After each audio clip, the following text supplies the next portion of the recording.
إن الحمد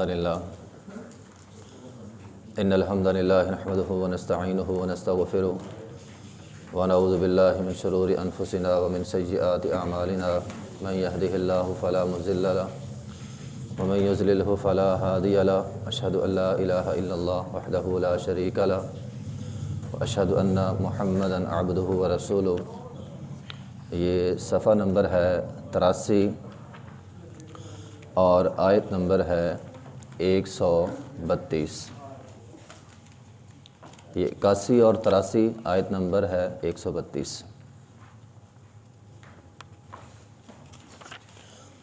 اعوذ باللہ من الشیطان الرجیم،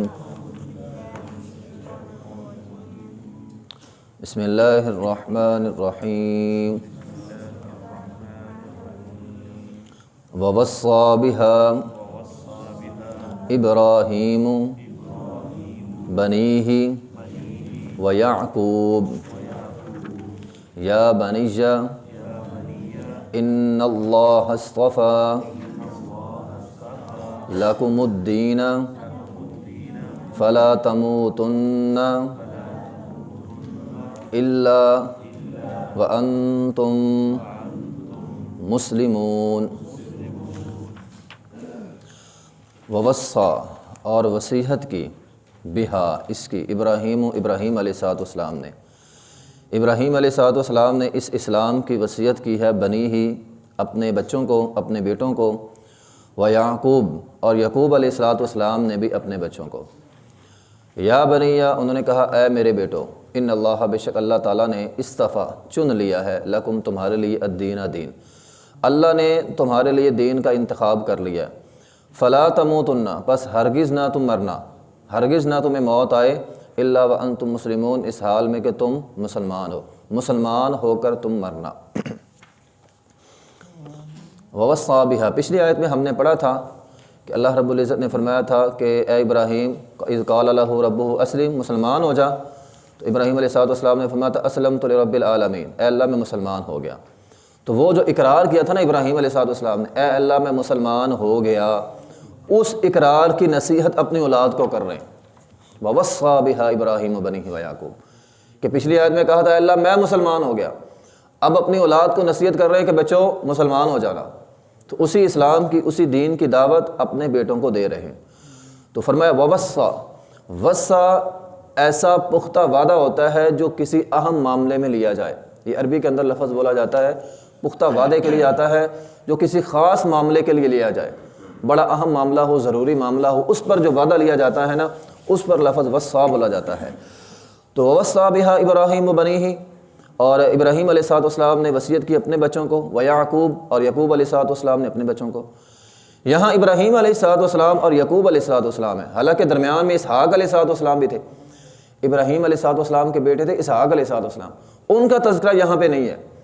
اس کی وجہ یہ ہے کہ ابراہیم علیہ السلام کا تذکرہ اس لیے کیونکہ ان کا پیچھے تذکرہ چل رہا ہے، اور یعقوب علیہ السلام کا نام خاص طور پہ اس لیے لیا گیا ہے کیونکہ یہ جو یہود تھے نا، یہودی اپنے آپ کو بنی اسرائیلی کہتے تھے، اور اسرا لقب تھا یعقوب علیہ السلام کا، تو یہاں خاص خطاب ہے یہودیوں کو کہ اے یہودیوں، تم جس نام کی طرف منسوب ہو، جس شخصیت کی طرف منسوب ہو، یعنی یعقوب علیہ السلام، اس نے بھی اپنے بچوں کو اس اسلام کی دعوت دی ہے، اسلام کی نصیحت کی ہے، اس نے بھی توحید کی دعوت دی ہے، اور تم کہاں جا رہے ہو؟ اپنے آپ کو بنی اسرائیلی کہتے ہو، اور تمہارے کام ابراہیم علیہ السلام اور یعقوب علیہ السلام والے نہیں ہے۔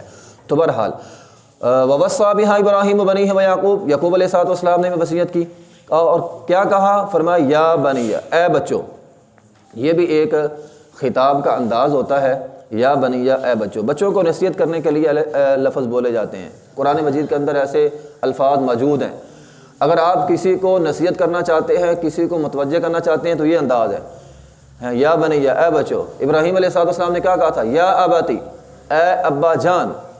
نبی علیہ السلام بھی اسی انداز میں مخاطب ہوتے تھے، یا نساء المسلمین، یا نساء المسلمات، اے مسلمان عورتوں، نبی علیہ السلام ایسے مخاطب کرتے تھے، اے انصار کی جماعت، اے مہاجرین کی جماعت، یہ خطاب کا ایک انداز ہوتا ہے۔ تو بہرحال یا بنیہ اے بچوں، انسان کو اپنی اولاد کو بھی وصیت کرنی چاہیے، انسان باہر وصیت کرتا رہے اور اولاد کے معاملے میں کہے کوئی بات نہیں خیر ہے، تو یہ غلط ہے۔ یا بنیہ، اپنی اولاد کو بھی وصیت کریں، قوا انفسکم واہلیکم نارا، جس طرح ہم باہر جا کے لوگوں کو بچاتے ہیں، اپنے گھر والوں کو بھی جہنم کی آگ سے بچانا ہے، اور گھر والوں میں بیوی بچے اولاد سارے ہیں، شامل ہیں۔ تو یا بنیہ، اے بچوں، لیکن یہاں مطلب یہ بھی نہیں ہے کہ صرف اولاد کو نصیحت تھی، نصیحت سب کو تھی۔ مخاطب چونکہ سامنے اولاد بیٹھی تھی، یعقوب علیہ السلام کے 11 بچے تھے، سامنے بچے بیٹھے تھے، ان کی نسل بیٹھی تھی، اس لیے یا بنیہ لفظ بولا ہے، ورنہ خطاب سب کو ہے، اور یہ قرآن کے اندر انداز ملتا ہے۔ نبی علیہ السلام کو حکم ہوا قل هو اللہ احد، اے پیغمبر آپ کہیں۔ اس کا مطلب یہ نہیں ہے کہ صرف نبی علیہ السلام نے کہنا سب نے ہے، وہ اللہ احد، اللہ ایک ہے، کہنا سب نے ہے، خطاب نبی علیہ السلام کو۔ اسی طرح نبی علیہ السلام بھی بعض اوقات کہا کرتے تھے صحابہ اکرام کو مخاطب کر کے، جو سامنے بیٹھے ہوتے تھے، آپ نے حج کے موقع پر کہا تھا لوگوں میری بات سن لو، جو یہاں موجود ہیں وہ بھی سن لیں، جو میری آواز نہیں سن سکتے یا موجود نہیں ہیں ان کو سنا دیں، ان کو پہنچا دیں۔ تو یہ خطاب جو میں بیان کرنے لگا ہوں یہ سب کے لیے ہے۔ تو نبی علیہ السلام کی باتیں، قرآن کی باتیں پوری امت کے لیے ہوتی ہیں۔ یا بنیہ، اے میرے بچوں، ان اللہ اصطفیٰ لکم الدین، اللہ نے تمہارے لیے دین کا انتخاب کر لیا ہے، اللہ نے تمہارے لیے دین کا انتخاب کر لیا۔ تو دین بڑی اچھی چیز ہے۔ بعض اوقات چونکہ دنیا میں بہت سارے دین ہیں نا، بہت سارے مذاہب ہیں، تو سب سے بہتر کون ہے؟ مسلمان، اسلام سب سے بہتر ہے، اور اسلام پر ہونے پر خوشی محسوس کیا کریں، یہ اہم بات ہے۔ اصل میں ہم مسلمان تو ہیں، لیکن بعض اوقات ہمارے ذہنوں میں تنگ نظری آ جاتی، پتہ نہیں اسلام کی باتیں، اسلام پتہ نہیں ہم کو حقیر ہے۔ او حقیر نہیں ہے ہم، اسلام پر ہونا فخریہ بات ہے، اور اسلام کے کام خوش ہو کر کیا کریں، قرآن کے کام ہو، قرآن کا حکم ہو، حدیث کا حکم ہو، خوش ہو کر، تنگ نظری کے ساتھ نہیں۔ ہم مسلمان ہیں، اللہ نے ہمارے لیے اسلام کا انتخاب کیا ہے، مسلمان ہونا یہ اللہ کا انتخاب ہے، اور حدیث میں آیا ہے من یرید اللہ بہ خیرا یفقہہ فی الدین، یفقہہ فی المال نہیں اللہ تعالیٰ نے کہا، حدیث نبی علیہ السلام نے کہا، یفقہہ فی الدین کہا ہے، فرمایا جس کے ساتھ اللہ تعالیٰ خیر کا ارادہ کر لے، بھلائی کا ارادہ کر لے، اللہ اس کو دین کی سمجھ دیتا ہے۔ یہ نہیں کہا کہ اللہ اس کو مال دیتا ہے، مال ہو یا نہ ہو یہ ایک الگ مسئلہ ہے۔ جس کے پاس دین ہے نا، 5 وقت کا نمازی ہے، دین کی سمجھ بوجھ ہے، تو سمجھ لے اس کا انتخاب اللہ نے کر لیا ہے، اللہ نے اس کے ساتھ بھلائی کا ارادہ کیا ہوا ہے۔ اگر آپ 5 وقت کے نمازی ہیں نا تو اس پر فخر محسوس کیا کریں کہ اللہ نے مجھے توفیق دی ہے نماز پڑھنے کی، اللہ نے مجھے توفیق دی ہے دین کے کام کرنے کی۔ تو یہ فخریہ کام ہے، یہ کوئی تنگ نظری والا کام نہیں ہے۔ یفقہہ فی الدین، اللہ جس کے ساتھ بھلائی کا ارادہ کرتا ہے اللہ اس کو دین کی سمجھ دیتا ہے۔ پھر نبی علیہ السلام کی ایک اور حدیث ہے، آپ علیہ السلام نے فرمایا اس انسان کو خوشخبری دے دو، کس کی؟ جنت کی۔ کون انسان؟ فرمایا جس کو اللہ تعالیٰ اسلام کی طرف ہدایت دے، اور جس کو اللہ تعالیٰ نے جو رزق دیا ہے وہ اس پر کفایت کرتا ہے، وہ اس پر گزارا کرتا ہے، اور اس بات پہ اپنے رب سے خوش ہے۔ خوش بھی ہونا ہے نا، مسئلہ تو یہ خوش بھی ہونا ہے کہ اے اللہ تو نے مجھے اسلام دیا ہے، میں تیرے رب ہونے پر راضی ہوں، خوش ہوں۔ اے اللہ تم مجھے جس حال میں بھی رکھے گا میں تجھ پر راضی ہوں۔ یہ نہ ہو انسان کو نعمت ملے تو خوش ہو جائے ہے، تو اگر انسان کو نعمت چھن جائے فقدر علیہ رزقا فیقول ربی اہانن، وہ کہے کہ ہاں بھی میری تو رب نے توہین کر دی ہے۔ تو ایسے بہت سارے لوگ معاشرے میں موجود ہیں، مصیبت آ جائے تو اللہ تعالیٰ کے بارے میں ایسے جملے بولتے ہیں فیقول ربی اہانن، کہ اللہ نے میری توہین کر دی ہے۔ تو ہر حال میں اللہ کے رب ہونے پر راضی رہنا چاہیے۔ تو بہرحال رضیت باللہ ربا وبالاسلام دینا وبمحمد نبیہ، اللہ کے رب ہونے پر، اسلام کے دین ہونے پر، نبی علیہ السلام کے پیغمبر ہونے پر انسان کو ہر حال میں راضی ہونا چاہیے، کیونکہ اسلام ایک ضابطہ حیات ہے۔ ہمارے ہاں شاید لوگ یہ سمجھ بیٹھے ہیں کہ اسلام صرف نماز روزے کا نام ہے۔ اسلام نماز روزے کا نام نہیں ہے، نماز روزہ اسلام کا ایک رکن ہے، مکمل اسلام نہیں ہے نماز روزہ۔ نماز ایک رکن ہے، روزہ ایک رکن ہے، حج ایک رکن ہے۔ اسلام تو مکمل ضابطہ حیات ہے، معاشرے کے جتنے مسائل ہیں سارے اسلام کے اندر موجود ہیں۔ لوگ کہتے ہیں یہ اس کام کا تعلق دین سے نہیں ہے، کیوں نہیں بھی دین سے تعلق؟ اسلام ہماری زندگی گزارنے کے سارے اصولوں کو اسلام کہتے ہیں، زندگی گزارنے کے سبھی اصولوں کو اسلام کہتے ہیں۔ اسلام نے زندگی کے ہر شعبے میں ہماری رہنمائی کی ہے، اس لیے یہ جملہ ہی غلط ہے کہ اس کام کا دین سے تعلق نہیں ہے جی، یہ سیاسی مسئلہ ہے۔ کیوں بھی؟ ہم مسلمان ہیں اور لا الہ الا محمد رسول اللہ پڑھا ہوا ہے، اور کیا بعید ہے یہ بات کہ اللہ اور اس کے رسول نے کسی بھی معاملے میں ہماری رہنمائی نہ کی ہو؟ ہر معاملے میں ہماری رہنمائی موجود ہے. ہم رہنمائی لینا نہیں چاہتے، یہ ایک الگ مسئلہ ہے کہ ہم اس معاملے میں ہم یا سیاست کے معاملے میں ہم دین سے رہنمائی لینا نہیں چاہتے، یہ ہمارا مسئلہ ہے. یہ بات نہ کہیں کہ دین کے معاملے میں رہنمائی موجود نہیں ہے. دیکھیں سیاست تو آج ہماری ملک کی سیاست اب شروع ہوئی ہے. اللہ نے 1400 سال پہلے قرآن میں سورہ حجرات نازل کر دی تھی، اور میں یہ سمجھتا ہوں آج کے دن اور خاص طور پہ اس موقع پہ اپنے بچوں کو اور خود سورہ حجرات پڑھیں. اللہ نے ہماری رہنمائی کی ہے، اخلاق کی تربیت کی ہے ہماری، کہ ماحول جیسا بھی ہو اخلاقیات کو ملوز خاطر رکھنا ہے. سورہ حجرات میں کیا ہے؟ جھوٹ بولنا کبیرہ گناہ ہے، الزام لگانا کبیرہ گناہ ہے، جاسوسی کرنا کبیرہ گناہ ہے، تہمت لگانا کبیرہ گناہ ہے. لا تجسسوا ولا یغتب بعضکم بعضا، کسی کی غیبت کرنا، بہتان لگانا، یہ اللہ نے 1400 سال پہلے فرما دیا. تو اخلاقیات کی تربیت تو اللہ نے پہلے سے ہی ہماری کر دی ہے. لیکن مسئلہ یہ ہے کہ ہم اس ماحول میں دین سے رہنمائی لینا نہیں چاہتے. تو دین تو ضابطہ حیات ہے مکمل. آپ کسی بھی شعبے میں کسی بھی معاملے میں دین سے رہنمائی لے سکتے ہیں، دین آپ کی رہنمائی کرے گا. لوگ کہتے ہیں جی آن لائن کام ہے، دین میں کون سی کوئی وضاحت موجود ہے؟ ہر کام کی وضاحت دین میں موجود ہے.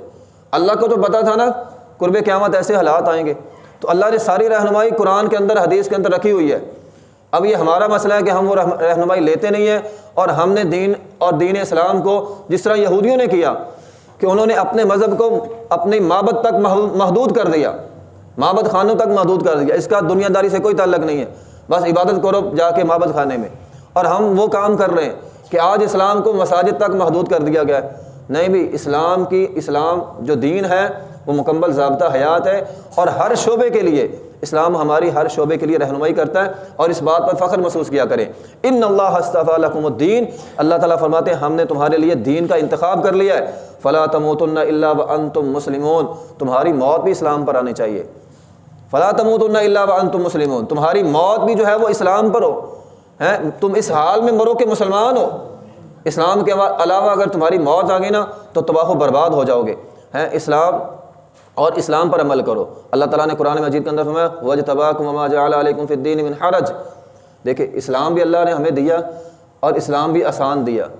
دنیا کا دین اسلام وہ واحد مذہب ہے جو آسان ہے، جو آسان ہے. آپ میں سے ادیان کا مطالعہ کرنے کا شوقین ہے، یا جس نے دیگر مذاہب کا مطالعہ کیا، وہ یہ بات جانتا ہے جتنے بھی مذاہب ہیں وہ سارے ہی مشکل ہیں. بڑی بڑی ریاستیں، بڑے بڑے مشکل کام ہیں ان مذاہب میں، عام بندہ کر ہی نہیں سکتا. لیکن فرمایا اسلام کے اندر بالکل کوئی تنگی نہیں ہے کسی بھی قسم کی. اب ایک بندہ نماز پڑھنے کو تنگی محسوس کرتا ہے تو یہ اس کا اپنا مسئلہ ہے، تو یہ مشکل نہیں ہے. تو دین ہمارے لیے آسان ہے. ٹھیک ہے، ہوا سماکم المسلمین، اللہ فرماتے ہیں تمہارا نام مسلمان ہے. اچھا یہاں سے بھی بعض لوگ مغالطہ کھا جاتے ہیں. اللہ نے فرمایا مسلمان ہو کر مرنا، تمہارا نام مسلمان ہے.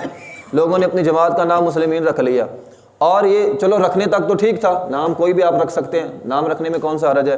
لیکن یہ سمجھ لینا کہ صرف اللہ نے قرآن میں چونکہ یہ کہا ہے کہ مسلمان ہو کے مرو، ہم مسلمین ہیں، ہمارا نام مسلمین ہے، ہم کامیاب ہو گئے. بھی نام رکھنے سے بندہ کامیاب نہیں ہوتا. کامیاب بندہ ہوتا ہے عمل کرنے سے. جس طرح کل بھی ایک سوال ہوا کہ بندہ قرآن کی آیت تو پڑھے، بندہ قرآن کا نام تو لے لیکن عمل نہ کرے، تو کیا وہ یہ سمجھتا ہے کہ وہ کامیاب ہے؟ وہ کامیاب نہیں ہے. جو بندہ قرآن کا نام لیتا ہے، قرآن کی آیت پڑھتا ہے، ٹھیک ہے، قرآن کا نام لینے سے اور قرآن کی آیت پڑھنے سے شاید ثواب ملے، لیکن قرآن کی آیت پڑھ کر یا قرآن کا نام لے کر دھوکہ دے تو یہ اس سے بھی بڑا جرم ہے. ٹھیک ہے، تو نام رکھ لینا کافی نہیں ہے. بندہ سمجھے مسلمین والے کامیاب ہیں، وہ مسلمین والے اپنے آپ کو سمجھتے ہیں ہم کامیاب ہیں، باقی سارے گمراہ ہو گئے. تو یہ نظریہ غلط ہے. تو نام رکھنے سے آدمی کامیاب نہیں ہوتا، کامیاب ہوگا آدمی عمل کرنے سے، بندہ جو ہے وہ کامیاب ہوتا ہے. تو بہرحال قرآن کا نام فقط دھوکے کے لیے استعمال کرنا یہ دوہرا جرم ہے. ایک آپ گناہ کرتے ہیں اور اس گناہ پہ آپ قرآن ہاتھ میں پکڑ کر گناہ کر لیتے ہیں، یا قرآن کی آیت پکڑ کر گناہ کرتے ہیں. باہر دکان پہ لکھا ہوتا ہے دھوکہ دینے والا جہنم میں جائے گا، رشوت لینے والا جہنم میں جائے گا، لیکن ساتھ ہم رشوت لے بھی دھوکہ دے بھی، یہ تو دوہرا جرم ہو گیا پھر. اس لیے مسلمان ہو کر آدمی جو ہے وہ مرے، اسلام پر انسان کو جو ہے وہ موت آنی چاہیے. دیکھیے موت ایک حقیقت ہے، ہم اس کو جتنی جلدی سمجھ جائیں گے اتنا ہمارے لیے بہتر ہے. مرنے والوں کے پاس جو مرض الموت میں مبتلا ہوں اسلام کی باتیں کیا کریں، دین کی باتیں کیا کریں۔ ہمارے ہاں یہ بھی مسئلہ ہے، عیادت کے لیے جاتے ہیں، بندہ آخری لمحات میں ہوتا ہے، ہم کہتے ہیں نہیں تو ٹھیک ہے، اور اس کے پاس بیٹھ کر ہم دنیا داری کی باتیں کرتے ہیں، اور ہم دنیا داری کی باتوں میں مشغول ہوتے ہیں، اس کی روح پرواز ہو جاتی ہے، تو کتنا نقصان ہو گیا اس کا۔ جس کا آخری کلمہ لا الہ الا اللہ دخل الجنہ، وہ جنت میں داخل ہو گیا، لیکن ہماری دنیا داری کی باتوں کی وجہ سے اس کے آخری جملے، اس کی آخری سوچ دنیا داری والے بن گئی۔ بندہ جو سنتا ہے وہ سوچتا بھی ہے۔ اس لیے تو ہمیں مرنے والوں کے پاس یا مریضوں کے پاس نیک کام کرنے کا حکم دیا گیا ہے، نہ کہ ہم دنیا داری کی باتیں کرنی شروع کر دیں۔ تو اسلام ہم انسان، ہمیں موت کی حقیقت کا انکار نہیں کرنا چاہیے، بلکہ صحت مند آدمی کے پاس بھی انسان غلط کام کرے کیوں، لیکن خاص طور پہ جب آپ کسی کی عیادت کے لیے جائیں، تشویشناک حالت میں ہو، کم از کم اس کے پاس جا کر دکانداری کی باتیں، دنیا داری کی باتیں نہ کیا کریں، اس کے پاس جا کر دین کی باتیں کریں، حدیث کی باتیں کریں، قرآن کی باتیں کریں۔ اس کے مرتے وقت جو آخری جملے ہوں گے اگر وہ دین پر ہو گئے تو بندہ کامیاب ہو گیا۔ تو فلا تموتن الا وانتم مسلمون کا مطلب یہ ہے کہ آخری جملے پر انما الاعمال بالخواتیم، آخری جملے پر خاتمہ ہوگا انسان کا۔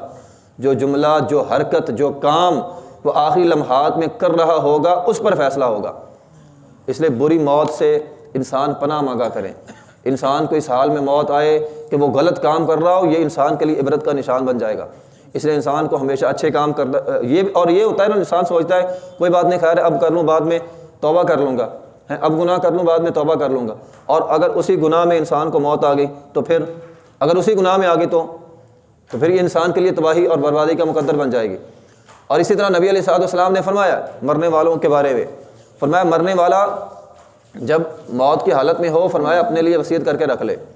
انسان اپنی، نبی علیہ الصلوۃ والسلام کی ایک حدیث ہے، آپ علیہ الصلوۃ والسلام نے فرمایا تم میں سے کوئی بھی آدمی اگر اس کے پاس وصیت کے قابل کوئی چیز ہو تو وہ وصیت ضرور کر دے۔ عبداللہ بن عمر رضی اللہ تعالیٰ فرماتے ہیں میں ہر رات اپنے پاس ایک وصیت نامہ لکھ کے سوتا تھا، اور اس میں کیا لکھتا تھا؟ اب دیکھیں نا، مرنے والا آدمی ہے، آخری لمحات اس پر اس کی جنت کا دار و مدار ہے، اس کے آخری لمحات کیا ہونے چاہیے؟ میرے بعد نوحہ نہیں کرنا، میرے بعد، یہ آدمی لکھ دے میرے بعد نوحہ نہیں کرنا ہے، میرے بعد جو ہے وہ آج کل تو میت پر فضول خرچیاں بہت ہوتی ہیں، میرے مرنے کے بعد فضول خرچی نہیں کرنی۔ ابوبکر صدیق رضی اللہ تعالیٰ نے کہا تھا یہ نیا کفن ہے، اس کی زندہ کو ضرورت ہے، مجھ مرنے والے کو نہیں ضرورت ہے۔ مرنے والوں پہ لاکھوں روپیہ خرچ ہو جاتا ہے، اگر وہی پیسے کسی غریب کی مدد میں دے دیں مرنے والے کو بھی ثواب ملے گا۔ تو یہ چیزیں ہیں، انسان ایسے کام کرے، ایسی وصیت کرے۔ ہمارے ہاں وراثت پر وصیت ہوتی ہے، یہ عجب معاملہ ہے، وراثت پر وصیت ہے ہی نہیں۔ اسلام ہمیں جو اسلامی تعلیمات ہیں، ہم اگر کوئی وصیت لکھتے بھی ہیں وراثت پر وصیت لکھ لیتے۔ جس کام میں اللہ اور اس کے رسول کے احکامات موجود ہوں وہاں وصیت کام نہیں کرتی۔ آپ جتنی مرضی وصیت لکھ لیں، شرعی لحاظ سے آپ کی وہ وصیت باطل ہے جو آپ نے وراثت کے معاملے میں کی ہوئی ہے۔ ہاں، اسلام آپ کو 1/3 حصے کی رخصت دیتا ہے، آپ اپنے مال میں سے 1/3 حصہ، اور وہ بھی 1/3 حصہ اس کے حق میں جس کو وراثت نہیں ملنی۔ یہ نہیں ہے کہ 1/3 حصہ اپنے بچوں کو ہی آپ دے دیں، اپنے بچوں میں سے ایک کو دے دیں۔